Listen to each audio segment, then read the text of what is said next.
Now next question. Past journal entries for the following. Realization expenses were 10,000 and paid by the firm on behalf of Alok, a partner with whom it was agreed at 7,500. Firm ने अलोक के behalf पे 10,000 पे कर दिए, लेकिन firm ने अलोक से agreement करा था कि वो 7,500 रुपीज उसको पे करेगी एक्सपेंस के लिए. अब अगर फर्म पार्टनर के साथ कोई डील करती है कि आपको इतनी कमीशन दी जाएगी या फिर आपको इतना अमाउंट एज अ रिम्यूनरेशन दिया जाएगा या एक्सपेंसेस करने के लिए दिया जाएगा, पार्टनर उससे कम करे ज्यादा करे वो पार्टनर की रिस्पॉन्सिबिलिटी है, ना कि फर्म की. लेकिन अब पार्टनर आलोक ने 10,000 का एक्सपेंडिचर कर दिया, वो खुद पे नहीं कर रहा, वो पे कौन कर रही है, फर्म पे कर रही है. फर्म से कितना जा रहा है, 10,000. तो 10,000 रुपीज ये क्या होंगे, क्रेडिट. फर्म ने देने कितने थे लोग को, 7,500. फर्म का खर्चा कितना है, 7,500 का. जो 2,500 रुपीज एक्स्ट्रा फर्म पे कर रही है वो आलोक के लिए पे कर रही है, तो वो आलोक से रिकवर करेगी. तो इसकी एंट्री बनेगी रियलाइजेशन अकाउंट डेबिट 7,500. फर्म का खर्चा तो यही है जो उसने आलोक को देना है.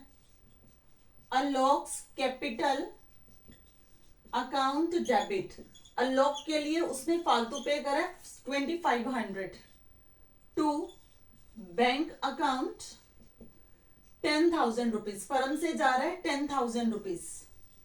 Being realisation expenses paid by firm on behalf of Alok, it was agreed rupees 7,500. तो आपका फर्स्ट केस क्वेश्चन नंबर 5 का कंप्लीट हो गया. Second case, realisation expenses were rupees 5,000. It was agreed that firm will bear 2,000 and balance by Ravinder a partner. ये आपकी part payment है. Firm का खर्चा है 5,000, उसमें से 2,000 फर्म पे कर रही है और 3,000 रविंदर पे कर रहा है. बैलेंस 5 - 2 3.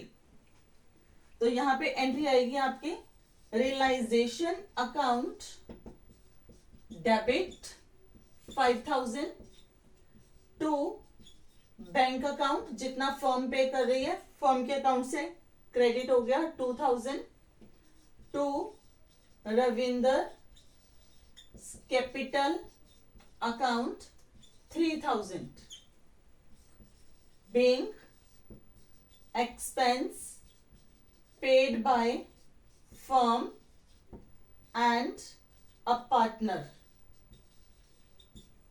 आप यहां पे पार्टनर का नाम भी मेंशन कर सकते हो. Then dissolution expenses of 10,000 were paid by Amit a partner on behalf of the firm. अब फर्म का एक्सपेंडिचर है, पे कौन कर रहा है, अमित, राइट. तो फर्म के लिए एक्सपेंडिचर डेबिट हो गया और अमित जो है उसकी कैपिटल क्रेडिट हो गई. तो एंट्री बन जाएगी realisation account debit to Amit capital account rupees 10,000 being expenses paid by partner. Next question, creditor of 85,000 accepted 40,000 as a cash and investment of 43,000 in full settlement of their claim. इसका मतलब creditor हमारे हैं 85,000 rupees के, उसमें से उनको एक दे दी हमने इन्वेस्टमेंट.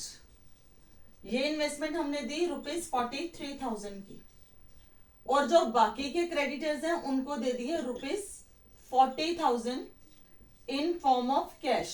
और ये सारा किसमें हो रहा है, in full settlement.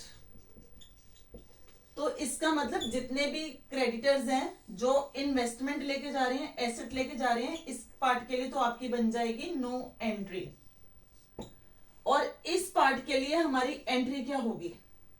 Realisation account debit to cash account 40,000 rupees being cash and investment paid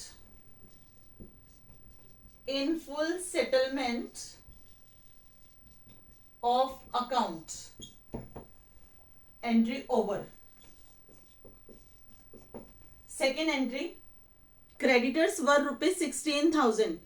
They accepted machinery valued at 18,000 in settlement of their claim. Creditors हैं 16,000 के। वो कह रहे हैं कि वो एग्री करते हैं, वो एक्सेप्ट करते हैं मशीनरी जिसकी वैल्यू हुआ है 18,000 और ये फुल सेटलमेंट हो गई।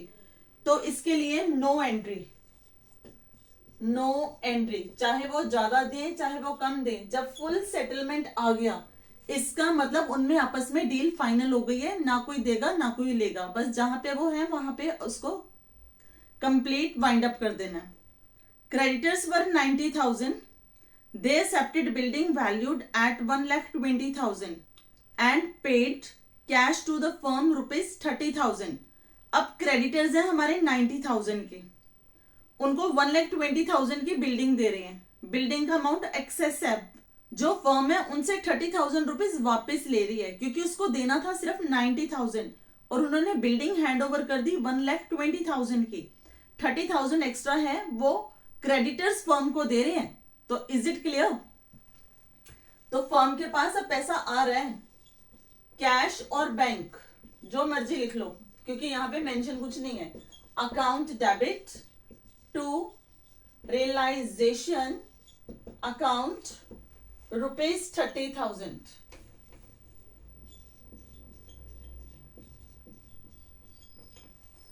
being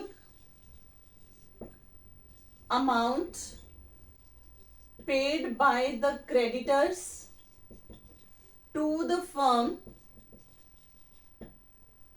after accepted building.